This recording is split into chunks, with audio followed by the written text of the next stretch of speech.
Well, Burundi has closed its border with Rwanda.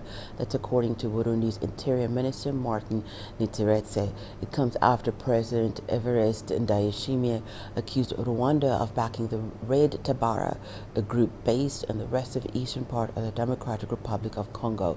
Burundi says this group staged a deadly attack near its border with the DRC in late December, an attack which was claimed by the Red Tabara.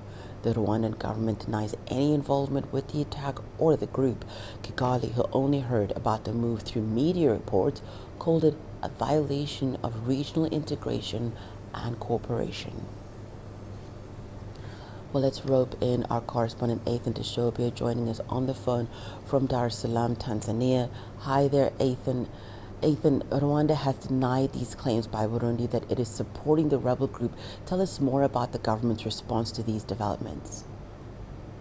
Yes, it's something that most people actually saw coming. For the last couple of years, since 2015, the relationship between Rwanda and Burundi has been, on and off, especially after a failed coup attempt in Burundi in 2015 that almost, saw the former president, Pierre Nkurunziza, being overthrown by some members of his military and, the members of the current Red Tabara rebel group. And when that coup attempt failed, most of those people fled to Rwanda, and majority of them were from the Tutsi Cynic group.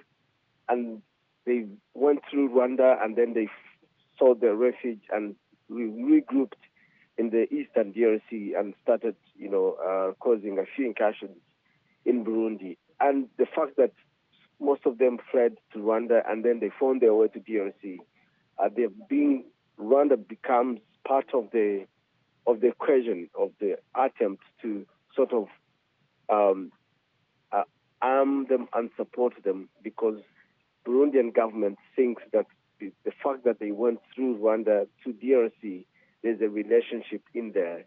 And that's how the relationship between Rwanda and Burundi has not been stable since 2015. So it's something that has been on and off. But, in 2020, the two governments began the normalization of diplomatic relations until last week, when the president of Burundi, Ndayishimiye, said that Rwanda is actually blamed for supporting Red Tabara that, attacked some parts of Burundi and killed close to 20 people in that part, in the western part, if I'm not mistaken, in the western part of Burundi, killing some members of the Burundian government forces. So that's basically what we know. That's the history between Red Tabara and Rwanda, and that's how Rwanda comes into this whole question of Red Tabara, the rebel group that is seeking to topple the government in Bujumbura. Thank you so much for all that, Ethan. That was Ethan Tashobia speaking to us from Dar es Salaam, Tanzania. Well, we also have our correspondent, Havariamana Moses, joining us via Skype from Bujumbura in Burundi. Hi there, Moses. Tell us more about Burundi's decision to shut their border with Rwanda and why Burundi believes the Red Tabara is getting Rwanda's backing.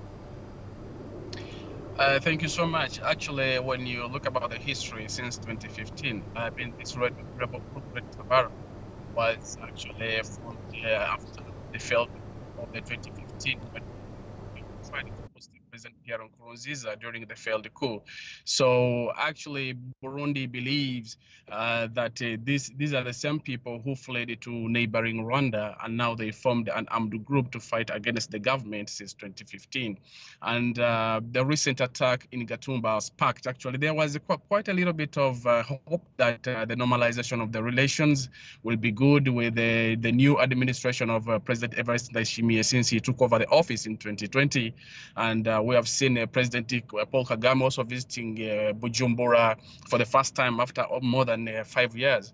So the relations were quite improving until recently, when the attack in Gatumba claimed at least 20 people, whereby Red Tabara claimed the attack, and then Burundi government said, with knowing that and accusing Red Tabara being behind this attack, and knowing and accusing them being actually sheltered by Rwanda and Kigali, and being demanding for Rwanda to hand them over so that they can be prosecuted in Burundi. So it still remains, and the Burundi government says that Rwanda has refused, and despite all negotiations, to hand over the alleged coup plotters so that they can be prosecuted by Burundi authorities. So this is where actually it escalated, and the Burundi government said, President Evariste Ndayishimiye, during the New Year's statement, he said that tough measures are going to be taken, and this is one of the tough measures taken.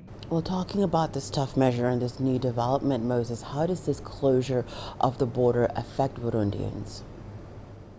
Of course, Burundians and Rwandans are like brothers and sisters. These are the families. I mean, when you go to the border communities, there's a lot of happening, not only just the business perspective, it also impacts the social life of the people living, especially in the border communities, because these are like families. They have been intermarrying, and they live together, so they visit each other. Some work on the other side of the border, so it will be very difficult now for them to cross the border to go to the other side, even to visit their families. So it's going to be a challenge, not only in the business wise, like trans-border trade and other agriculture products which are coming from Burundi going to Rwanda, but also impacting the social lives of the both people from Burundi and Rwanda.